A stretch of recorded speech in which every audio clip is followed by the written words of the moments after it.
here we have a game, almost the same idea in the opening, because he played b3 again against Mecking, who was considered one of the most talented young players of this period. So here was b3 in the same tournament?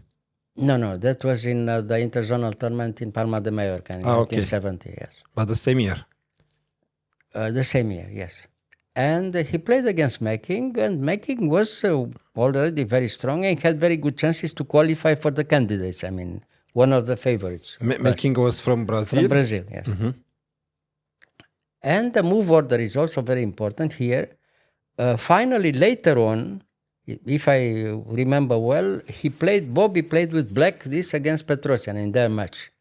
And here, after knight f3, he found a very strong move, f6. After f6, black is better here already, after 3 moves. F3, black is better in this position. Fischer found? Or who Fischer found, and he won the game, of course. But nobody knew f6.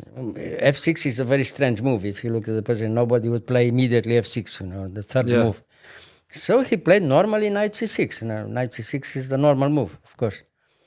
And after e3, knight f6, bishop b5. From here, the plan is very nice and very clear for white, you see. White gives the bishop in c6 for the knight, controlling the central square from e5. And therefore, later on, he has a very strong tactical initiative. And finally, he wins the game. But very easily, you see, without any counterplay for black. Okay, castle, e6. Everything is very normal until here. And now, play d3, rook c8, no, bishop e7, pardon, bishop e7. Now he took in c6, and from now on is the plan that I mentioned before. Knight e5. No, okay, he plays normal, rook c8, no? So, knight d2, castle, f4. f4. Now it's clear. Black has 2 bishops, but for the moment the 2 bishops don't play.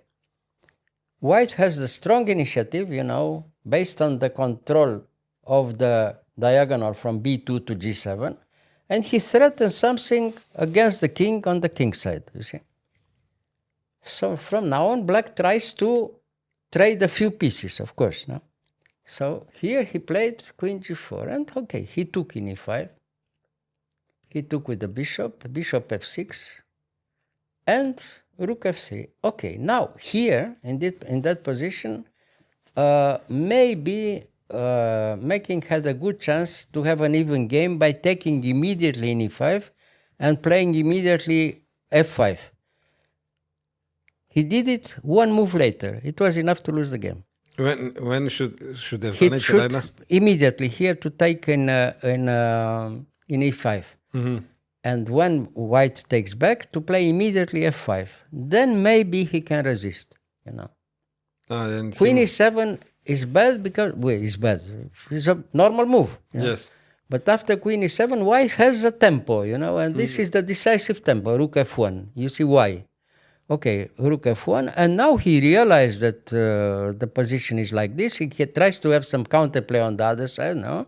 What did he play here? a5, no? Yeah. And after a5, rook g3. Now what to do? Now is the threat, to win immediately, queen takes g7 check. This is the problem. Oh, okay. Yes. Terrible, So yes. Now he realized and he wanted to do the same thing that I told you before. So now he took in e5, but it's too late. Because he took in e5, he took. And now if black plays, for instance, g6, after rook f6, it's terrible, Zugzwang, nothing to do. g6, rook f6. And the threat is clear, queen g5, queen h5, queen h6, with the mate threat on h line, So the threat is queen g5, queen h6, rook h3, mate. Yes. This is the idea, Also, the knight from d2 to f3 and g5. Terrible. This is to resign immediately. Yes. So, okay. So, instead, he played f5. He tries to free a little bit the game. And therefore, I told you it's too late. Why? We'll see immediately. Now, he took in f6, and he took back with the rook. And now, surprise, queen takes g7 check. Therefore, it's too late. You lost the pawn and the game. Forced. So now you have to take, of course, in g7. And now rook takes f6. Now what to do? You lost the pawn and the game. It's forced by force. Not only that you lost the pawn, but white has complete control on the black squares. If he comes with the knight in e5, of course, terrible, you know. So he can't give the pawn. Okay, rook e8, no, normal. Now g4. G4 also very strong because now after king g7, he has time to play g5, protecting the rook, you know. And the rook on the 6 rank is, you know, decisive, nothing to do. So a4, the only chance to have a small counterplay, you know. Knight f3. Now he threatens to play knight e5 again. Finished. The only move, take, and now e5.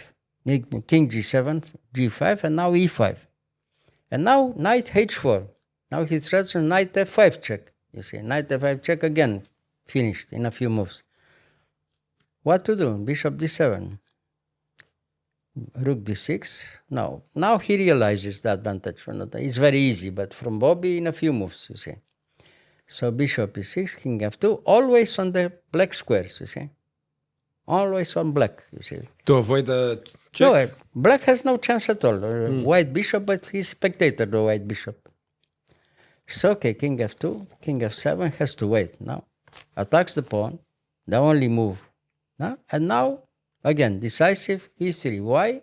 E4. Now we have to take probably in e4, because if you play d4, he has time to play knight f5 again. Terrible, you know. So, okay, he took. And now all the pawns are very weak, you see. So c4, b4, of course. He doesn't trade pawns. Now, finally, you lose 1 or 2 pawns with black, by force, you see. So bishop g4 has to wait a few moves, but it's too late. King e3, rook there, and now g6h, you know, the easiest way. So king f8. If he took, it was the same. He take back with the knight, and you lose the e5 pawn with check, you know. Mm-hmm. There's nothing to do. So instead, he played king down. King down. He took himself in there. I mean, he has to take knight g6 check. Okay. Again, he could resign immediately here. Now he played king. Now the rest, we don't have to comment, you know. You see, I took another one. he took everything. Yeah. So he took everything because all the pawns were very weak. You see, strategically, Yeah. Bobby was playing alone because the other one is spectator, you know, his opponent. The strategic advantage is so big. Again, it seemed from nothing, but you saw it in a few moves was decisive. Yeah. Yeah. Difference in class, you know. Yes. Very strong grandmaster against the strongest grandmaster ever, probably, you know. Here doesn't give up. Well, he loses everything, of course. He has to play king c7 now. Doesn't give up this pawn. Bobby. No, he doesn't give up. Nothing. Doesn't give anything. Of course. Yeah. Well, he could give up, but okay. He wants to, to punish the opponent, 3 pawns up, okay. And now rook d6, okay. Finally, he resigned. But, okay. Big it difference. was no fight, One mistake, you saw it. He played that one move too late, and move f5. It was enough. Yes. Yeah. Nice. See? Nice. Thank you. Thank you, Mr. Gheorghiu. Of course.